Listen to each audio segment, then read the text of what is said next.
Hey everyone, and welcome back to the channel. Today, we're diving deep into a topic that literally fuels our world: oil and gas. It's a massive, complex subject, but stick with me because understanding its future is key to understanding our own. So, what's the real story with global oil and gas demand? Is it booming, busting, or something else entirely? Let's break it down. First things first, let's get a handle on the current situation. Right now, oil and gas are the undisputed heavyweights of the global energy mix. Think about it: the car you drive, the plane you fly in, the plastic in your phone, the fertilizer that grows your food. So much of our modern life is built on these hydrocarbons. According to the International Energy Agency, or IEA, oil and gas still account for over half of the world's primary energy consumption. That's a huge slice of the pie. Now, you might be thinking, but what about the green energy transition? Aren't we all supposed to be switching to electric vehicles and solar panels? And you're absolutely right to ask that. The transition is happening, and it's gaining momentum every single day. But here's the twist: it's not a simple switch you can flip overnight. The global energy system is like a colossal supertanker. It takes a long time to change course. Let's look at the demand side of the equation. Where is all this oil and gas going? For oil, the biggest consumer by far is the transportation sector. Cars, trucks, ships, and planes all run primarily on petroleum products like gasoline, diesel, and jet fuel. Even with the incredible rise of EVs, there are still over 1 billion internal combustion engine vehicles on the road worldwide. And that number is still growing, especially in developing economies. Speaking of developing economies, this is a crucial piece of the puzzle. Countries across Asia, Africa, and Latin America are experiencing rapid economic growth. Millions of people are moving into the middle class, and what's one of the first things they want? More mobility, more goods, more comfortable, of which require energy. For many of these nations, oil and gas are the most accessible and affordable options to power this growth right now. Think about India, for example. It's projected to be one of the biggest drivers of oil demand growth over the next decade. Then there's the petrochemicals industry. This is the unsung hero, or maybe villain, depending on your perspective, of oil demand. We're not just burning this stuff for energy, we're reusing it as a raw material to make everything from plastics and synthetic fabrics to pharmaceuticals and cosmetics. The demand for these products is exploding globally, and that means more demand for oil and natural gas as feedstocks. This part of the demand picture is often overlooked, but it's incredibly resilient, even in a world that's electrifying its transport. Now let's shift gears to natural gas. Gas is often framed as a bridge fuel, a cleaner burning fossil fuel that can help us transition away from more polluting sources like coal, while renewables scale up. It has two main jobs: generating electricity and providing heat for industries and homes. In the power sector, natural gas is a reliable partner for wind and solar. The sun doesn't always shine, and the wind doesn't always blow. Gas-fired power plants can be fired up or down relatively quickly to fill the gaps and keep the grid stable. This flexibility is invaluable as we add more intermittent renewables to the system.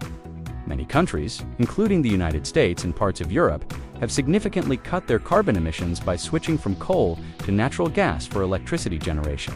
In industry, natural gas is essential for high-temperature processes like making steel, cement, and glass.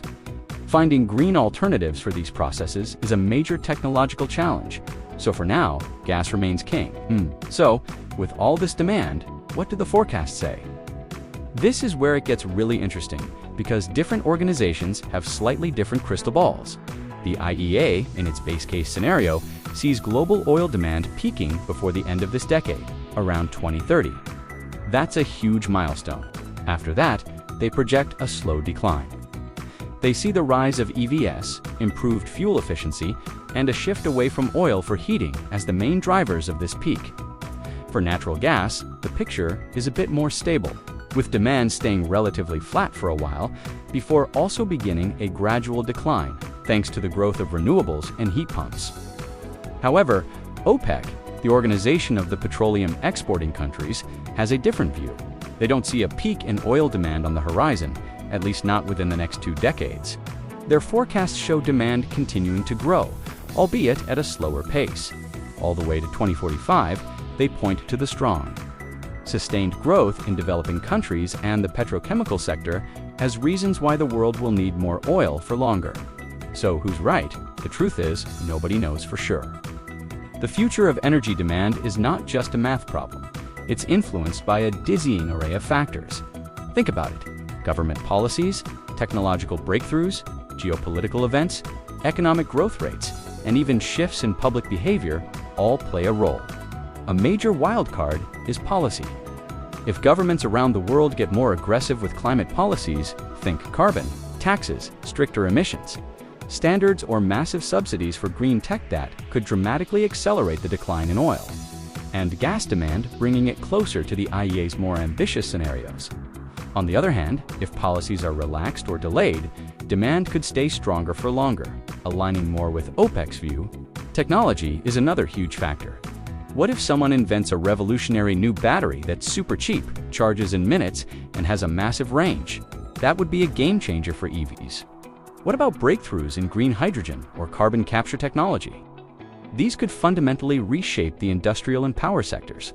And of course, we can't ignore geopolitics. Conflicts, trade disputes, and strategic alliances can all disrupt supply chains and send energy prices soaring, which in turn affects demand. The past few years have been a masterclass in just how quickly the global energy map can be redrawn by geopolitical events. So let's try to put it all together. What's the big picture? It seems pretty clear that the era of unchecked, rapid growth for oil demand is coming to an end. We are approaching a plateau or a peak sometime in the relatively near future. The exact timing is up for debate, but the direction of travel is set. For natural gas, its role as a bridge fuel means its future is tied to the pace of the renewable rollout. It will likely stick around for a while, providing crucial stability to our energy systems. The key takeaway here is that this isn't a simple story of good versus evil, or fossil fuels versus renewables. It's a story of a complex, messy, and absolutely critical transition. We need to reduce our reliance on fossil fuels to combat climate change, but we also need to ensure a stable and affordable energy supply to power our economies and improve lives around the world. Balancing these two imperatives is one of the greatest challenges of our time. It requires massive investment, not just in wind turbines and solar panels, but also in new technologies, grid modernization, and energy efficiency. It also requires a realistic understanding of the sheer scale of the system we're trying to change. The debate over oil and gas demand isn't just an academic exercise for economists and analysts. It has real-world consequences for everyone. It affects the price you pay at the pump, your electricity bill, the kinds of jobs that are available, and the health of our planet. That's why it's so important to stay informed and understand the different forces at play. The energy world is changing faster than ever before, and the next decade is going to be absolutely pivotal. Thanks so much for watching and for sticking with me through this deep dive. I know it's a lot to take in, but hopefully it's giving you a clearer picture of the future of global energy. What do you think? When will we see peak oil demand? Let me know your thoughts in the comments below. And if you found this video helpful, don't forget to hit that like button and subscribe for more content. See you in the next one.